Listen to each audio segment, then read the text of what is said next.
때는 야마자키파가 한국의 영세대인 김감룡 주먹패에게 패배했던 시기.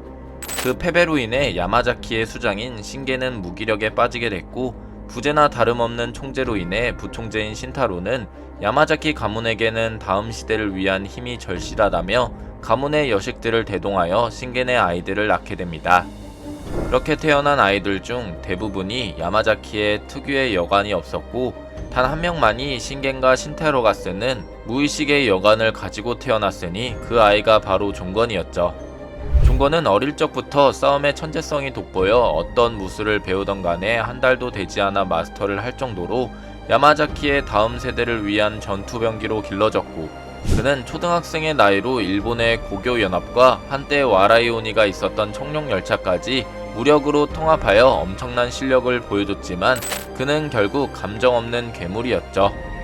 이후 총재의 무기력함에 더 이상 상황을 방관할 수 없었던 야마자키의 산하 세력들이 반란을 일으키게 됐고, 그 반란은 산하들의 내전이라 종건 역시 영향을 받았지만 동나이 때의 아이들은 종건의 발밑에도 미치지 못했고, 그렇게 종건은 신겐에게 인정을 받으려고 노력했으나 신겐은 자신의 아들인 종건을 기억조차 못하는 모습이었죠. 하지만 종건의 존재를 이제야 알아버린 신겐은 어릴 적 자신과 겹친 종건을 보게 되었습니다. 이후 신겐이 가뿐하게 내전을 종식시킨 듯 했으나 신타로가 노파로 인해 자신이 원래 규율상 야마자키의 총재라는 것이 밝혀지자 이번엔 산하가 아닌 부총재인 신타로가 반란을 일으켜 신겐과의 패권 싸움이 벌어졌죠. 그 속에서 종건이 야마자키파에게 죽을 위험에 처하자 신겐이 대신 그를 위해 칼을 맞고 팔까지 잃는 상황 속 잠식된 무의식이 깨어나 종건을 지켜냈지만 신겐은 결국 사망하였고, 종건은 자신의 어머니인 박소미의 도움을 받아 야마자키파가 있던 일본이 아닌 한국으로 밀항을 하게 됩니다. 그렇게 한국에 도착하여 만난 인물은 자신의 아버지를 이긴 김감룡이었고, 김감룡은 자신의 제자를 만나러 부산에 왔지만 오히려 여간의 종건을 보게 된 것이었죠. 김감룡은 그런 종건에게 조언을 해주게 됐고, 한국 역시 김감룡이 야마자키파를 이겼지만 그들이 완전히 물러난 시점이 아니기 때문에 자신의 몸만 강하다면 안전하지만 명예롭지 못한 소년교도소를 추천해주게 됩니다. 한국의 교도소에서 종건은 더욱더 자신의 힘을 기르게 됐고, 그 속에서 다수와 싸우는 방법을 터득하는 등 무력으로 한국의 소년교도소를 통합시키자 신분을 감추던 최동수가 그의 앞에 나서 종건에게 자신과 손을 잡는다면 세상을 얻을 수 있다며 제안을 했지만, 종건은 그 세상을 얻는 게 중요한 게 아닌 자신을 지켜줬던 남자이자 아버지인 신겐과 최동수가 한때 야망이 있었지만 힘을 잃었던 모습들이 겹쳐 보였고, 신겐은 종건을 위한 희생으로 죽었지만 최동수는 반대로 자신의 야망을 위해서라면 자식을 오히려 죽이려는 모습에 그는 자식을 선택하지 않는 신겐이라고 생각하여 최동수와 손을 잡게 됩니다. 이후 최동수는 쿠르의 시대를 열기 위해 4대 쿠르를 만들려고 종건의 파트너를 찾아왔고, 그 파트너는 다름 아닌 김중국. 그는 도깨비도 벤다는 화랑검에 스승을 베고 도망간 인물이었으며 동나이 때에 대적할 수 없었던 종건을 상대로 엄청난 퍼포먼스를 보여줘서 종건이 인정하고 라이벌로 생각할 만큼 중구는 강력했습니다. 그렇게 중구 역시 최동수의 계획에 합류하게 됐으며, 그때 당시 중학생이었던 종건과 중구의 힘을 더욱더 성장시키기 위해 최동수는 지왕 이도규를 싸움의 천재로 포섭하여 테스트를 보게 했죠. 그저 노숙자로 보였던 이도규는 종건과 중구를 상대로 말도 안 되는 강함을 보여줬고, 중구한테 느꼈던 감정보다 더 강력한 모습에 종건은 마치 거대한 벽을 마주친 것처럼 놀라워했습니다. 이 감정은 훗날 무용석과 처음 싸울 때 종건이 다시 한번 느끼게 되죠. 그들은 이도규를 상대로 그들의 전력을 꺼내기 시작했고, 중구는 근처에 있던 나무를 통해 월광 검술로 진지한 모습으로 이도규를 공격하였죠. 하지만 그때 당시의 이도규는 중학생이었던 중구가 상대하기엔 너무 이른 상대였고, 중구의 검술은 이도규의 야성조차 꺼내지 못하고 패배하게 됩니다. 종건 역시 이도규 앞에서 고전하여 기절하지만 뒤돌아선 이도규의 뒤에는 무의식에 잠식된 종건이 숨겨져 있었죠. 야마자키를 알고 있던 이도규는 그가 신겐의 아들이라는 것을 눈치채고 잠시나마 야성을 꺼내서 그를 상대하지만, 아직까진 용의 꼴이었던 종건 역시 이도규를 상대하지 못하고 여간의 무의식까지 풀려버리는 모습을 보여주게 됩니다. 이 모습은 이도규 역시 무영석을 경계했을 때 종건을 생각하는 모습이 나오게 되죠. 그렇게 그들은 이도규로 인해 더욱더 성장하였고, 성장한 종건이 최동수와 처음으로 임무를 달성하기 위해 갔던 곳은 바로 천량. 최동수는 자신의 약점인 붉은 종이를 없애기 위해 경험상 종건을 데리고 갔으며 그곳에서 종건은 야마자키의 잔재인 코지마 형제를 만나 히로아키와의 전투에서 중학생의 나이에 영세대와 비슷한 실력을 보여주게 됩니다. 날이 갈수록 최동수의 임무와 육성에 재능이 있던 종건이 본인의 실력마저도 더 강력하게 성장을 시키자 마침내 종건은 자식을 선택하지 않은 신겐인 최동수와 비슷한 신겐을 보려고 야마자키파에 돌아왔으며 그 속에서 신타로에게 성장한 자신의 모습을 보여주지만 방심한 탓에 칼을 맞을 위기 속 박소미가 대신 몸을 던져 종건을 지켜주게 되죠. 이후 알 수 없는 감정들 속 종건에게 잠식된 무의식이 깨어나 마치 신겐의 모습을 보여주게 됐고 신타로는 자신의 규율을 내려놓을 수 있을 만큼 강해졌다라는 것을 보게 되어 결국 종건에게 죽음을 선택하게 됩니다. 하지만 종건은 야마자키파의 총재가 되지 않았고 호법 가문의 장자들이 대신하여 그를 대체해 주었죠. 이후 서울로 돌아온 종건은 본격적으로 지하 자금의 요충지인 4대 크루를 형성하라는 임무를 받게 되었고 첫 번째로 가던 곳은 강동. 그곳의 크루는 백도어였습니다. 그들의 리더인 홍두표는 어느 정도 리더십도 있고 게이 사업 아이템도 있어서 종건은 바로 그들을 4대 크루로 채택하게 되죠. 다음 강서에는 한쪽 눈이 안 보이지만 빠른 스피드와 기술이 좋은 인물이 헤드해 전설의 주먹의 아들이 속해 있다는 집단을 찾아가게 됩니다. 바로 그곳은 빅딜이었으며 성인 건달 조직 못지않게 구성원들이 많았고 중과 맞상대하는 인물인 한신우의 모습에 종건은 놀라워하며 빅딜을 4대 크루로 합류시키게 됩니다. 그렇게 강서를 나와 신발도둑으로 유명한 인물이 있다던 강북으로 가게 되었으며 그곳에서 만난 인물은 다름 아닌 성유한이었죠. 종건에게 패배한 성유한은 이제 더 이상 신발도둑이 아닌 강북을 장악하는 갓독으로 성장하게 됩니다. 이후 이제 남은 곳은 강동이었지만 강동을 가던 도중 종건의 일은 최동수의 딸 최수정의 일을 잠시 봐주던 중 그녀의 학교인 재홍고에서 박형석과 중구의 번너크를 보게 되죠.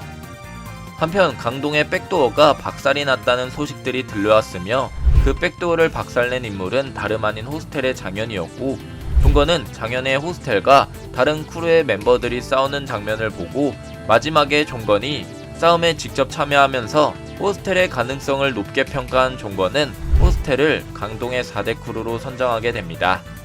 이후 성유한이 깨진 리더십으로 인해 갓독은 폐기, 장현 역시 잠적하여 대신해서 왕호춘이 종건의 수련을 버티며 강해졌지만 호스텔 역시 왕호춘이 장현을 위한 희생으로 4대 크루에서 탈퇴하게 됐으며 이제 더 이상 최동수는 H&H 그룹이 대기업이 됐고 4대 크루의 지하 자금이 필요 없어졌기에 오히려 약점이 될 수 있는 4대 크루를 폐기하려고 마음먹었고 종건은 처음으로 만들었던 강남의 크루인 1회부터 부수기 위해 박형석을 이용하려고 했죠.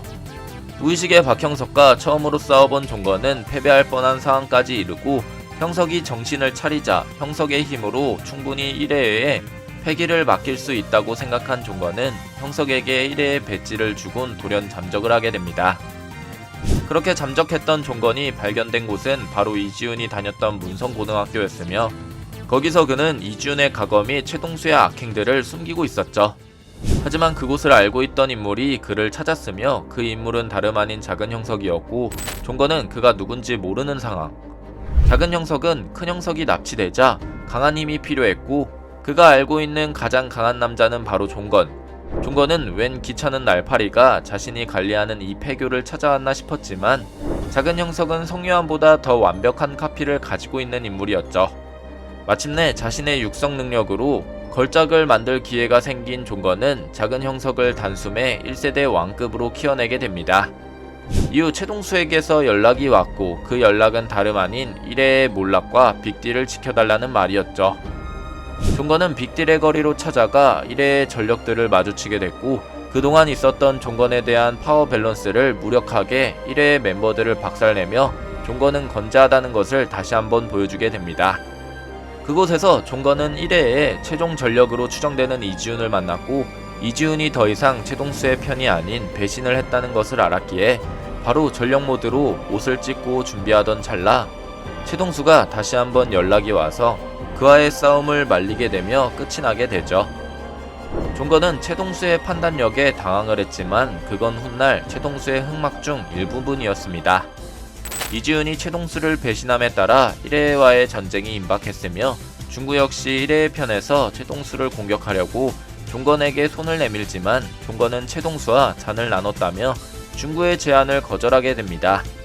그렇게 더 이상 종건급은 2세대급이 아니라는 것을 깨달은 1회의 수장 유진은 최동수의 오른팔인 종건을 직접 잡기로 선언하고 4대 크루를 힘으로 통합한 후 종건 잡기를 진행한다며 그의 제자인 형석에게 종건의 거처를 알아냈고 이후 최동수의 약점인 붉은 종이를 운반하던 도중 종건이 형석을 막으며 전쟁이 일어나게 됩니다. 종건은 단신의 몸으로 2세대 전부를 상대해야 되는 상황이 온 것이었죠. 1회의 군세는 종건에게 겨우 지들의 군세일 뿐 상대가 되지 않았으며 그 속에서 자신의 제자 박형석의 의외성을 손쉽게 제압하고 1회의 간부진들을 마치 엑스트라 마냥 처리해버리는 모습. 다음 4대 크루 헤드들이 직접 나서서 종건을 상대하지만 1회의 최고 간부들은 흑골인 종건의 팔을 골절시키는 데 성공하면서 이후 장현은 종건을 상대로 치명상과 김기명은 그에게 강력한 한방을 주게 됩니다.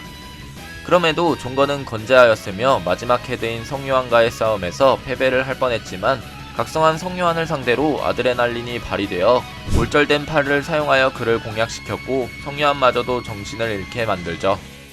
그렇게 1회와 4대 크루 헤드들은 종건에게 패배를 하게 됩니다. 이후 종건은 자신의 거처이자 이지훈의 과거가 숨겨진 문성고로 돌아갔고 그곳에서 기다린 인물은 다름 아닌 김중구였으며 종건은 그런 중구와의 라이벌전을 성립하게 되는데 싸우던 도중 이지훈이 결국 최동수를 죽이려는 모습이 나오자 방심한 종건은 목에 중구의 칼을 맞게 되었고 이후 종건은 잠식된 무의식이 깨어나며 중구와의 2차전이 벌어지게 되죠. 아예 피하 식별도 못하는 상태에서 종건은 중구의 월강 권법을 상대로 선전하였고 심각한 부상임에도 중구의 강력한 공격을 몸으로 받아내며 중구를 리타이어 시켜버립니다. 이후 이지훈에게 가던 종건은 이지훈과 싸우던 무영석과 마지막 결전을 하게 됐고 무영석은 체력이 비축된 반면에 종건은 2세대 전부를 싸워왔기에 힘들어진 상황.